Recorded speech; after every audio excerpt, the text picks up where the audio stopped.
એના સગાવાલા બી નથી આવતા. ઉપર જ્યારે રજૂઆત કરવા જેવું જાણે છે સગલા કરવા અમે પણ કમસે કમ જે કાયદો હાથમાં કોઈ લે એને બિલકુલ સપોર્ટ નથી. આજે જે પીડિત પરિવાર છે ઘરે આવતા કોઈ ડરે એને કહ્યું કે બધા નથી આવતા.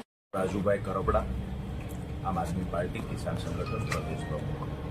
આજે અમારી ટીમ સાથે અમે વેછિયાના વરિયાળી ગામે પીડિત પરિવારની મુલાકાતે આવેલા અને જે હિન્દુ સંસ્કૃતિ મુજબ ખરખરે આવવાનું હોય છે, પરિવારને આશ્વાસન આપવા માટે, હિંમત આપવા માટે, તો આજે અમે વિશિયા ગામે આવેલા.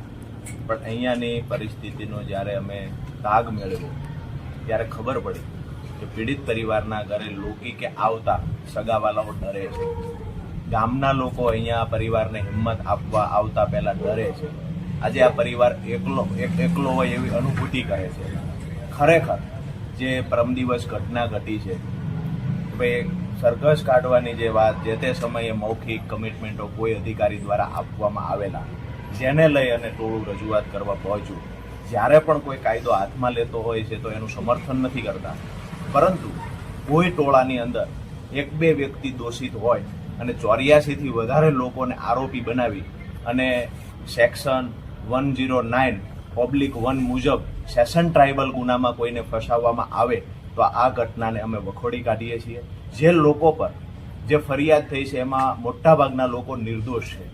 તો ખરેખર આવા ગંભીર ગુનામાં કોઈની સંડોવણી કરતા પહેલા પોલીસે તપાસ કરવી જોઈએ. અમને એવું પણ જાણવા મળ્યું છે કે અમુક આરોપી છે, માનો કે એક હિતેશભાઈ કરીને આરોપી છે, 73 નંબરનો આરોપી છે, તો આ આરોપી છે તે ઓલરેડી આખો દિવસ સીસીટીવી કેમેરાની અંદરમાં હતો.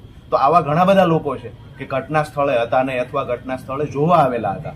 તો ખરેખર પોલીસે તપાસ કર્યા વગર જે લોકોને મન ફાવે એવી રીતે જે લોકોના નામ આવા ગંભીર ગુનામાં સંડોવણી કર્યા છે, તો આ લોકો પર ખરેખર અત્યાચાર અન્યાય ન થવો જોઈએ. અને અહીંયા જે પીડિત પરિવારની મુલાકાતે સગાવાલાઓ આવે છે એને ડર ન લાગે. જે આ ડરનો માહોલ ઊભો થયો છે એમાંથી સગાવાલાઓ અને ગામને બહાર કાઢવામાં આવે. આજે પણ અમને જાણવા મળ્યું કે અહીંયા જે લોકો આવે છે એમાંના અમુક લોકોની પોલીસ દ્વારા આજે પણ તું ત્યાં ટોળામાં હતો આવું કહીને ધરપકડ કરવામાં આવે છે. તો આ બધી બાબતોને અમે સખત શબ્દોમાં વખોડીએ છીએ. સાથે જ અમારા રાષ્ટ્રીય નેતા ગોપાલભાઈ ઇટાલિયા દ્વારા પણ એક આશ્વાસન આપવામાં આવ્યું છે કે કાયદાકીય લડાઈમાં જ્યાં પણ જરૂર પડશે કે જે આ 84 લોકો અને હજુ પણ જે લોકોની ધરપકડ કરવામાં આવશે, જે નિર્દોષ લોકોને હેરાન કરવામાં આવી રહ્યા છે, તો એ લોકો માટે કોર્ટમાં કાયદાકીય લડાઈ વિનામૂલ્યે જે કાંઈ લડાઈ લડવાની થશે, ગોપાલ ઇટાલિયા સહિતની આમ આદમી પાર્ટીની ટીમ એમના માટે લડશે.